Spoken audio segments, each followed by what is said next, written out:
Deklarata e vëllait të Rogertit erdhi në një moment kur tensionet dhe komentet publike kishin filluar të rriteshin ndjeshëm, duke tërhequr vëmendjen jo vetëm të ndjekësve të spektaklit, por edhe të opinionit më të gjerë. Me një ton të qetë, por të prerë, ai zgjodhi të japë një mesazh që synonte më shumë uljen e situatës se sa për shkallëzimin e saj. Sipas tij, mënyra më e mirë për të zgjidhur çdo keqkuptim nuk është dalja në publik me deklarata të forta, por komunikimi i drejtpërdrejtë brenda familjes. Ai theksoi se gjërat mund të ishin menaxhuar shumë më ndryshe nëse do të ishte zgjedhur rruga e bisedës private. Do ishte më mirë të fliste privatisht, jo në televizor, u shpreh ai, duke lënë të kuptohet se ekspozimi i çështjeve personale në publik shpesh i komplikon më shumë situatat se sa i zgjidh ato. Ai shtoi se familja nuk ka asnjë interes për konflikt apo përplasje, përkundrazi, dëshiron qetësi dhe mirëkuptim. Sipas tij, rrugët e komunikimit janë gjithmonë të hapura dhe askush nuk është i penguar për të bërë një hap drejt pajtimit. Rrugët i ka të hapura, theksoi ai, duke nënvizuar se një telefonat e thjesht mund të kishte shmangur shumë nga tensionet e krijuara. Ideja e tij ishte e qartë, një bisedë e sinqertë mes njerëzve të afërt ka më shumë vlerë se sa çdo deklaratë publike. Në fjalët e tij, ai përmendi edhe një dimension tjetër të rëndësishëm, natyrën e vetë spektaklit.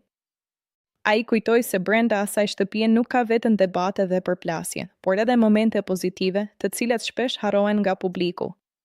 Aty brenda ndodhin edhe gjëra të bukura, tha ai, duke përmendur se banorët qeshin me njëri tjetrin, bëjnë shaka dhe krijojnë momente të sinqerta njerëzore. Kjo ishte një përpjekje për të balancuar narrativën dhe për të mos e reduktuar gjithçka vetëm në konflikt.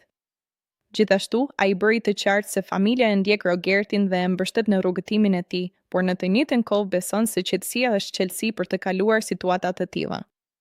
Duhet më mirë të qetësohemi dhe t'i lëmë gjërat nga jashtë, se nuk ja vlen, u shpreh ai, duke dhënë një mesazh të fortë për publikun dhe të përfshirët në debat. Një pjesë e rëndësishme e deklaratës së tij ishte edhe mbrojtja ndaj Rogertit. Ai theksoi se ai është duke bërë lojën e tij, njësoj si çdo banor tjetër, dhe se kjo duhet respektuar. Rogerti po luan lojën e vet si të tjerët, tha ai, duke kujtuar edhe këshillin që i kishte dhënë para hyrjes në shtëpi, të bëjë një lojë sa më të bukur. Në fund, ai nuk la pa përmendur edhe një aspekt më të ndjeshëm, përfshirjen e familjarëve në debatet e lojës. Ai e konsideroi të papranueshme përmendjen e fëmijëve në këtë kontekst, duke e cilësuar si diçka që duhet të shmanget. Edhe Rogertit ja kam përmendur djalin dhe duhet të vi turp, u shpreh ai me një ton më të fortë, duke treguar se ka kufi që nuk duhen kaluar edhe brenda një loje.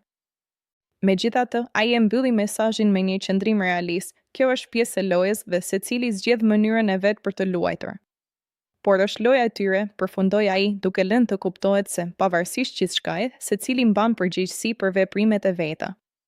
Në tërësi, deklarata e tij ishte një thirrje për qetësi, komunikim dhe respekt, një përpjekje për të ulur tonet dhe për të rikthyer fokusin tek ajo që në thelb është një lojë, por që shpesh prek emocione shumë reale.